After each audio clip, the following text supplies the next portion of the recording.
everybody, and welcome to yet another wonderful session on your favorite YouTube channel, Bhanzu.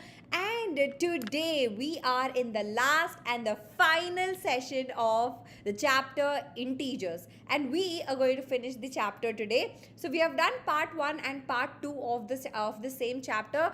Do check that out on our page, and do not forget to subscribe to the channel also if you haven't subscribed to the channel yet. So let us get started with the session. First of all, welcome to the session, everyone. This is your educator Haripriya. You know the drill. You know what to do before the session starts, right? Quickly share the session with one friend of yours. Also, subscribe to the channel right now if you haven't subscribed to it yet. Also, like this video and share this video. Alright? So, when you like this video, I know you're marking your attendance. So, please do not forget to like the video. Alright? Chalo. So we are in integers part 3, part 1 and part 2. In part 1, we have learned about how to add and subtract integers again, and we've also learned about the properties. In part 2, I have taught you about how to multiply integers, what are the rules for multiplication of integers, and we have also studied about the properties of integers. Hai na? So today we're going to talk about how do we divide integers and what are the properties that division of integers showcase. Alright. So today we'll be talking about division of integers, properties of division of integers, under which we'll be discussing about closure, commutative, associative, and distributive. Alright. So starting off with the first one, division of integers. Remember how in multiplication of integers we had rules. When you multiply two negative numbers or when you multiply two positive numbers, the answer is always positive. Remember? Yeah. So we had a set of rules for multiplication of integers. The same set of rules are applicable for division of integers also. Alright. So when a positive integer is divided by a negative integer, the answer, the quotient obtained is also a negative integer. Does not matter if the numerator is a negative number, your denominator is a negative number. So if you are dividing a positive number with a negative number, the answer will always be a negative number. Now this numerator can be positive, negative, or the denominator can be negative. So here I am taking the numerator to be a negative one. So when I divide it, the answer is minus 6. Hai na?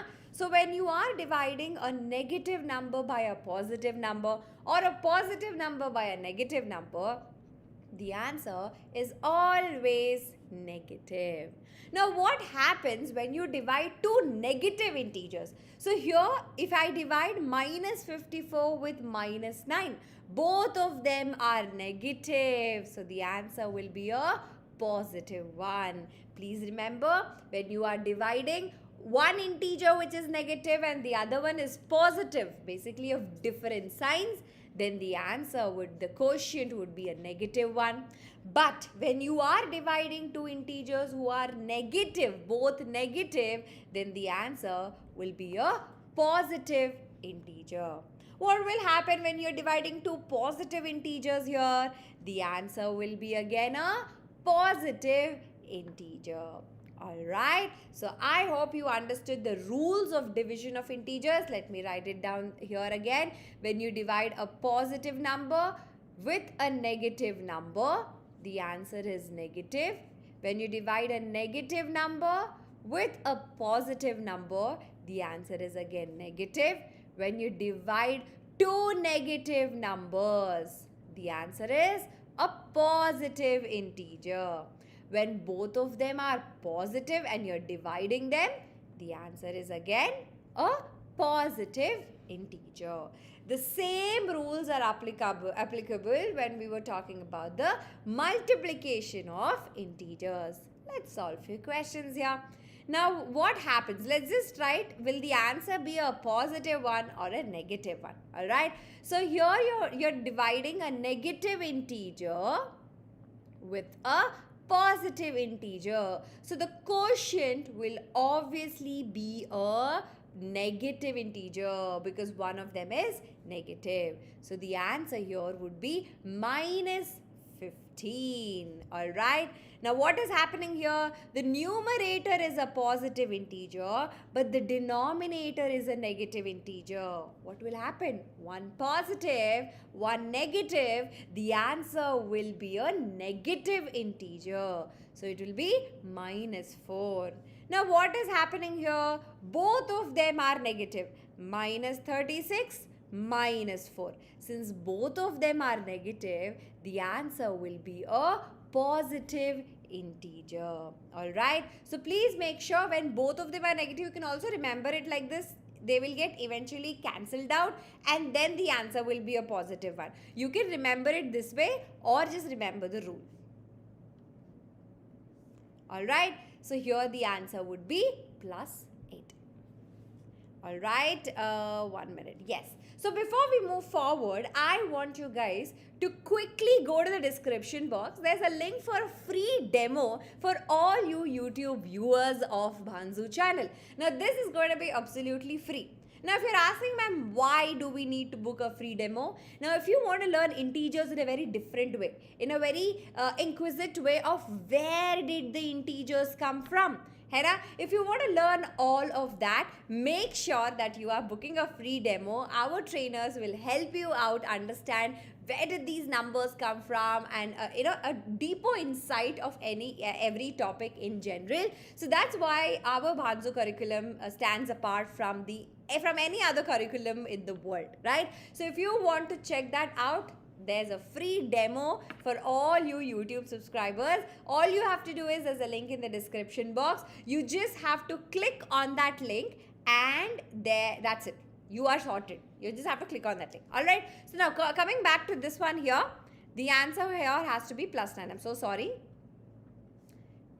Alright. 9 4s are 36. So -36 divided by -4 is going to be +9. Alright. Now we're going to talk about the properties of division of integers. Alright.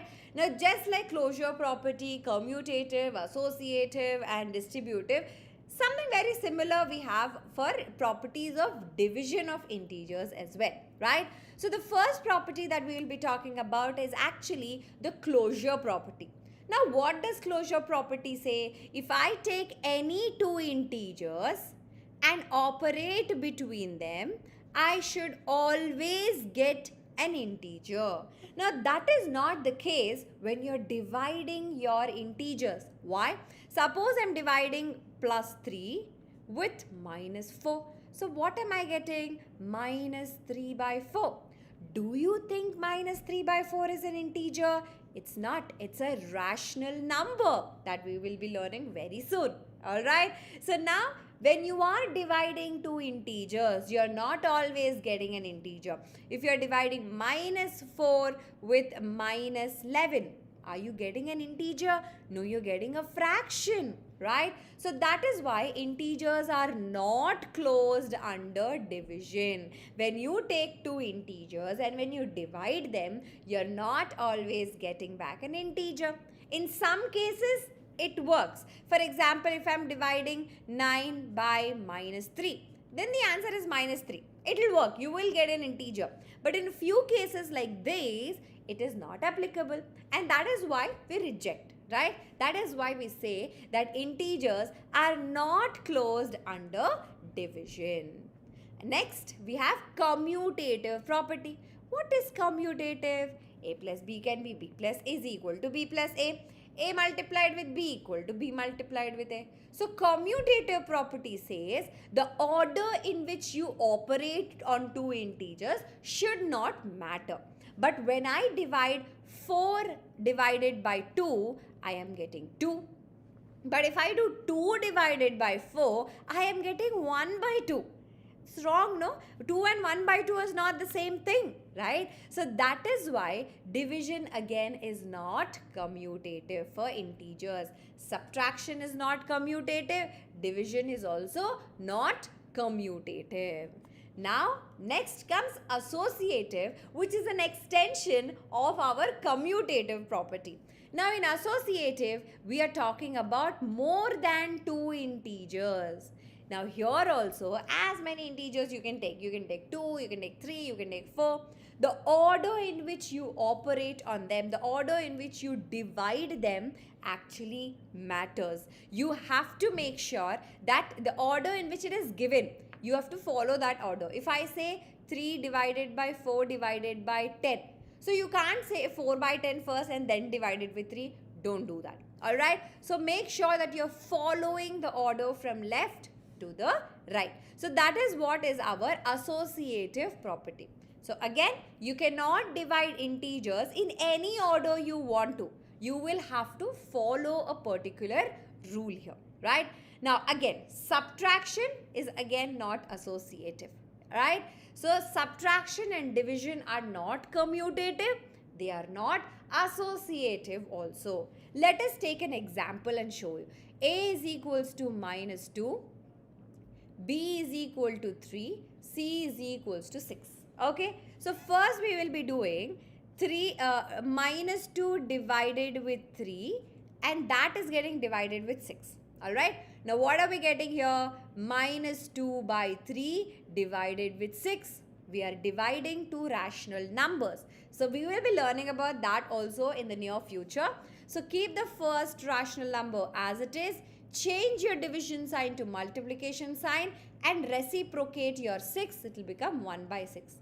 Minus 1 and 3. So here you have minus 1 by 9.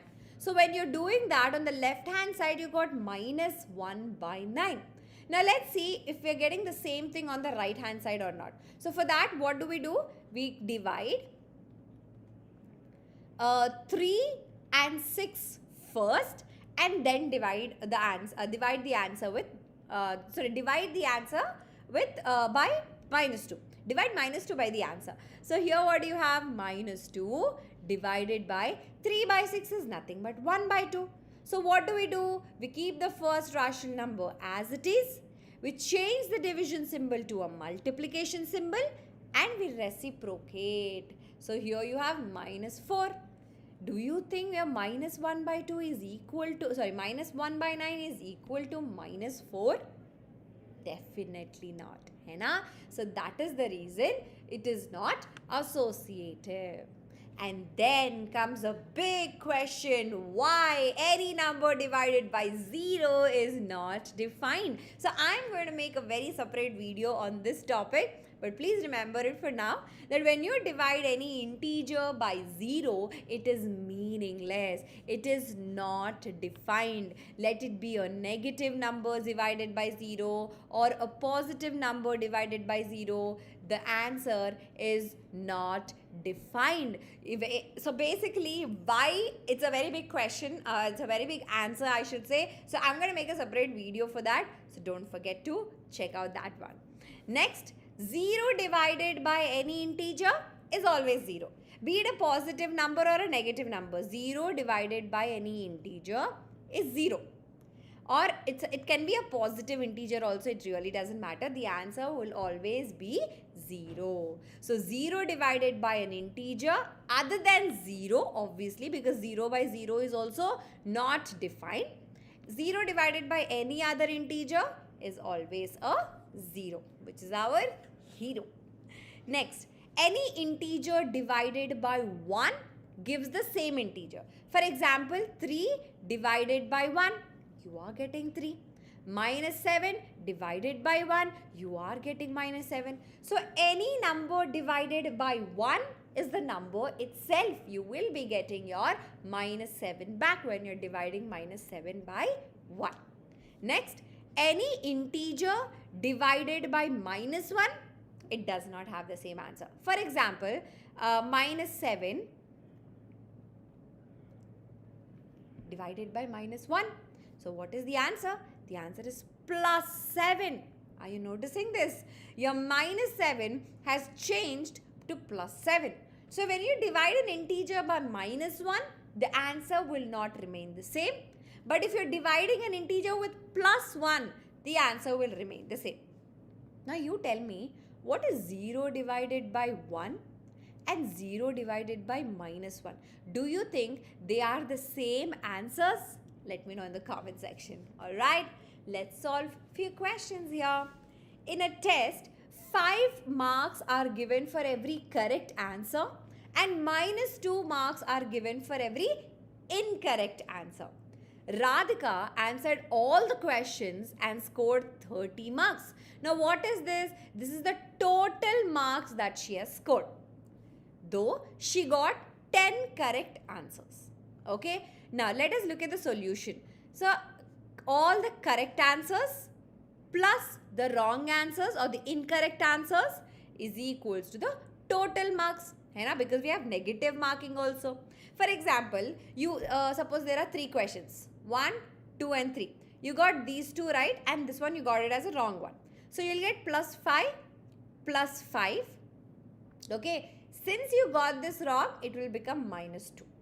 Alright. So +5 you will get 10 points here. But you got 2 questions right. You should actually be getting 10 points, no? But no. Because this question is wrong, I'm going to deduct -2. So you're getting only 8 points. This is the total. Alright. Now here, the total is 30. Now she got 10 correct answers. So if she got 10 correct answers, how many marks should she be getting? For 1 correct answer, she is getting 5 marks.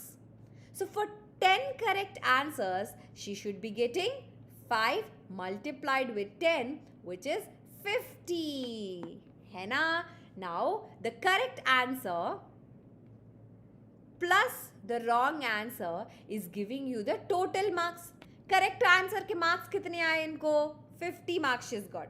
Plus wrong answer, that's what we have to find out. Henna, is equals to 30. So according to the transposing method that we've already learned, so what will it be? 30 minus 50, which is equals to -20. So what is the total number of marks that she's got for wrong answers? -20.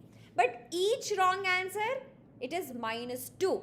So I can write my -20 as -2 multiplied with 10. Now you will ask, ma'am, why are you writing it as -2 multiplied with 10? Because each incorrect answer, -2 marks has been deducted. So that's why I've tried it in terms of -2 multiplied with 10.